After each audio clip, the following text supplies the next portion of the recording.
Graças a paz, meus irmãos, estamos aqui mais uma vez no nosso estudo e seguimos o estudo dos discursos, de Jesus em Mateus. Mas antes eu gostaria de ler o texto e orar com vocês, tá? Queria ler com vocês Salmo 130, Salmo de número 130, diz assim: Das profundezas clamo a ti, Senhor. Escuta o clamor da minha voz, estejam alertas os teus ouvidos à minha súplica. Se observares, Senhor, iniquidades, quem, Senhor, subsistirá? Contigo, porém, está o perdão, para que te temam. Aguardo o Senhor, a minha alma o aguarda. Eu espero na tua palavra. A minha alma anseia pelo Senhor, mais do que os guardas pelo romper da manhã. Mais do que os guardas pelo romper da manhã. Espere, Israel, no Senhor, pois o Senhor há misericórdia. Nele, copiosa redenção. É Ele quem redime Israel de todas as suas iniquidades. É esse Deus maravilhoso que redime o seu povo de todas as suas iniquidades. É Ele que nós adoramos, é Ele que nós bendizemos e é Ele que nós estamos aqui em oração, clamando para que fale conosco, para que haja, para que fale o nosso favor. Feche seus olhos neste momento. Nós vamos orar e clamar a Ele. Deus, bendizemos a Ti. Bendizemos a Ti porque o Senhor é um Deus misericordioso, um Deus bondoso, de infinito amor, e como diz o Salmo, em Ti que há copiosa redenção, em Ti que há misericórdia, e nós rendemos e esperamos, Senhor Deus, que o Senhor nos perdoe e que através do perdão dado pelo Senhor, que possamos, pela obra e pelo mérito de Cristo Jesus, nos achegar a Ti humildemente, em Te louvar e Te engrandecer. Tu és bondoso, Senhor, Tu és misericordioso, Te adoramos, Te bendizemos, hoje e eternamente. Amém. Seguiremos o nosso estudo, como disse, sobre os discursos de Mateus, os discursos de Jesus ditos em Mateus, e hoje nós vamos ver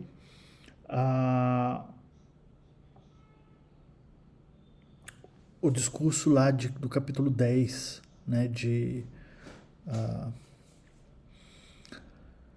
capítulo 10 de Mateus.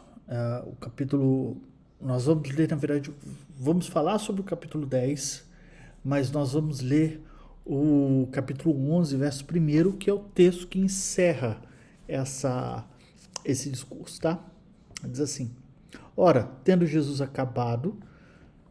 tendo acabado Jesus de dar as instruções aos seus discípulos, partiu dali a ensinar a pregar nas cidades deles. Então, esse é mais um discurso, lembra que eu falei que tem quando termina com isso, com essa ideia, finaliza um discurso de Jesus aqui, então está finalizando um discurso de Cristo. E é o discurso missionário, lá em Mateus capítulo 10. E é muito interessante porque esse discurso missionário, ele não é apenas uma instrução aos seus, tá? Mas ele é uma transferência de missão, um chamado para a missão dos seus discípulos, daqueles que seguem a Jesus. Então nós vemos isso, por exemplo, porque Jesus no capítulo 9, versos 35 até o 38, mostra o que ele estava fazendo, Por exemplo, 35 vai dizer: E percorria Jesus todas as cidades e povos, ensinando nas sinagogas, pregando o evangelho do reino e curando todas as doenças e enfermidades.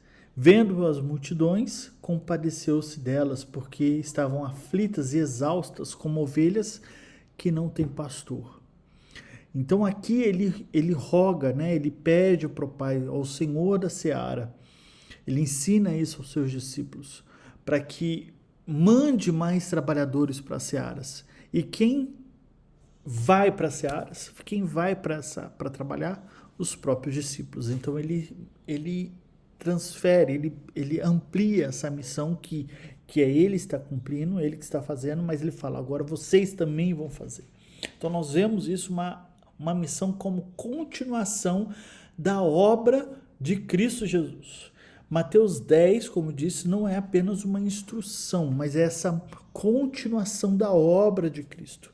O que Jesus faz em Mateus 9, os discípulos passam a fazer também em Mateus 10. Missão, então, é uma participação, não é substituição. É uma participação da obra de Cristo. Nós somos chamados para participar do que Ele está fazendo no mundo. Então, muito interessante isso, que quando você vai conversar e vai falar do Evangelho para alguém, sendo o seu vizinho, um amigo, familiar, sendo do outro lado do mundo, não é você que está começando algo, mas Deus já está trabalhando no coração dele ou dela para ouvir atentamente. E como eu falei no outro estudo, no primeiro estudo, quando você tem esse encontro com o Evangelho, você tem que responder, você tem uma resposta. E a resposta pode ser, como diz lá em Pedro, pedra de alicerce para alguns, mas pedra de tropeço para outros. Então, nós temos aqui, então, nesse texto, uma continuação da obra de Cristo. E a partir do capítulo 10, do verso 1 ao 4, nos mostra então a autoridade, mas também a fragilidade humana. A lista dos 12 é teologicamente desconfortável, sabia? Por quê? Porque Judas está incluído. Judas está ali no meio. E isso mostra, então, que a missão é muito maior que os missionários. A missão transcende os missionários, transcende os discípulos. A missão é muito maior. E mostra também que Deus usa vasos frágeis.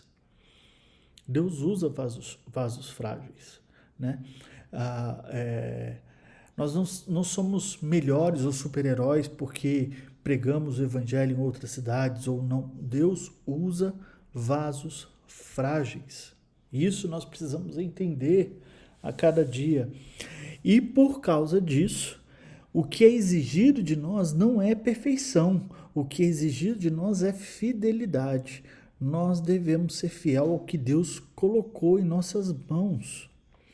Deus exige de nós fidelidade, meus irmãos. Não exige número, não exige outra coisa a não ser fidelidade. Ok? Seguimos então que a missão ela tem contextos e tem limites. Capítulo 10, versos de 5 a 15, nós vemos isso. Jesus impõe limites geográficos temporários ali. Jesus ensina uma sensibilidade contextual. Jesus mostra uma progressão histórica, mas Jesus também tem uma estratégia redentiva para esse povo. Então a missão é bíblica, mas ela não é aleatória. Deus tem um plano, como nós vemos claramente lá em Atos, né? Em Atos capítulo 8, recebereis poder, ao descer sobre vós o Espírito Santo, serão testemunhos em Jerusalém, Judeia, Samaria e os confins da terra. Nós já estamos nesses confins da terra, certo? Então, há uma questão de progressão do que Deus quer, ok? No capítulo 10, versículos 16 a 20, nós temos então que o Espírito é agente também, como é agente da missão, ok? Porque ele fala que nós não sois vós que falais, mas o Espírito de vosso Pai. A missão ela é trinitária. Deus Pai envia, centrada no Filho, sustentada pelo Espírito. E isso, meus irmãos, protege a igreja contra o ativismo, o pragmatismo e o burnout, o staff, né? Quando você está cansado. Por quê? Porque não depende de você. É Deus fazendo. É Deus agindo. É Deus trabalhando. Não é você fazendo. Lógico que nós temos que ir, nós temos que trabalhar, nós temos que estar trabalhando nisso, mas é Deus trabalhando no meio do seu povo, Deus trabalhando. Isso é fantástico, meus irmãos, isso é fantástico, porque não é um pragmatismo, não é a nova moda do momento, não é o novo método do momento, não é isso, é Deus agindo através do seu povo, através da sua igreja, para alcançar o seu povo, o seu rebanho que está espalhado neste mundo. Deus envia, centrada no Filho e sustentada pelo Espírito. Mas isso, meus irmãos, não significa que não há sofrimento, pois o sofrimento é a marca da missão. Mateus 10, 21 a 25 nos mostra isso. Jesus normaliza o sofrimento. Perseguição não é um erro. A gente está sendo perseguido porque nós falhamos nessa metodologia, porque demos mole. Não, não, meus irmãos. A perseguição faz parte disso. E eu ouvi um pastor daqui, local, que ele fala que quando a igreja está confortável, está relaxada, ela não cresce. A igreja cresce quando ela está sendo perseguida. A igreja cresce quando ela está sendo perseguida. O sofrimento autentica o reino e revela, então, esse reino, essa oposição espiritual. Nós estamos nadando contra a maré, contra a cultura, contra o que é dito hoje. Isso gera sofrimento, isso gera angústia.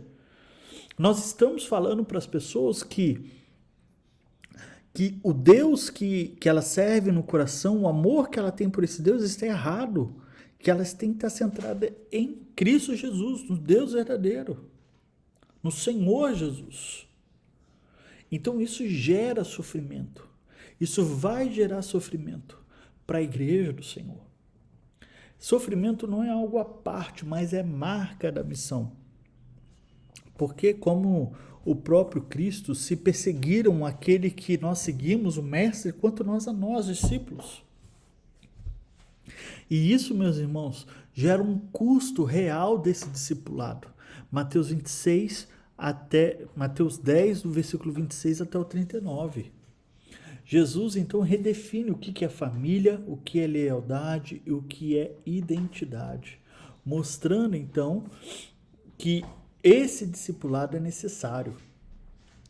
Cristo, ele necessita ocupar o topo da nossa lista dia a dia. Ele precisa ser a nossa a lista que nós carregamos dia a dia. Nós precisamos entender que a minha vida, seja na escola, no trabalho, o que eu faço, Cristo é prioridade. E isso gera um custo. E isso é o discipulado radical. E isso é o que ele quer para nossas vidas. Então, nós teremos, do verso 40 ao verso 42, uma recompensa escatológica e a esperança. O discurso termina em esperança. Deus vê o invisível, Deus honra o oculto, e nada feito no reino é perdido. A avó da Pamela, da minha esposa, ela sempre falava que quando você tem Jesus como chefe, você tem o melhor chefe do mundo. Porque tudo que você faz não é perdido, ele é perene, ele segue. Jesus, o que fazemos do reino para o reino, ele segue, ele é eterno.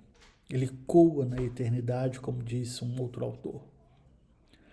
Então, meus irmãos, a recompensa chega. Mas isso, como eu falei, vem através de um discipulado radical, vem através de sofrimento, vem através de tantas coisas. Mas precisamos ser perseverantes, precisamos ser fiel ao que Deus requer de nós. A aplicação que nós temos então para as nossas vidas é: missão envolve vulnerabilidade. Nós somos vulneráveis, é você entender que você é fraco. E existe um livro chamado sobre isso, Plantar Igreja para os Fracos. Nós somos fracos. Nosso sucesso é fidelidade a Deus. E a nossa perseverança glorifica a Deus, meus irmãos. Precisamos entender isso. Nesse discurso de Jesus, que nos chama para ir para as nações, para os povos, que nos chama para ir atravessar a calçada de casa, de alcançar o meu vizinho, meu familiar. Mas entendendo sempre que gera esse desconforto, gera esse sofrimento, gera esse discipulado radical, mas o que Deus requer de mim é fidelidade. Ele quer que eu seja fiel ao que Ele nos deu. Vamos orar? Deus, em nome de Jesus, nós clamamos para que o Senhor nos dirija, para que o Senhor nos mostre que o que precisamos do nosso dia a dia é entender, Senhor Deus, que o Senhor requer de nós é a fidelidade. Não é algo nada mais diferente. O que o Senhor requer de nós é que sejamos firmes e fortes no seu chamado, no seu querer, que é permanecer em Ti. Pai, nos ensine isso dia a dia, para que possamos ver a Tua glória crescendo em qualquer lugar que nós estejamos. Queremos ver a Tua glória enchendo este mundo. Em nome de Jesus. Amém. Amém, meus irmãos. Deus abençoe.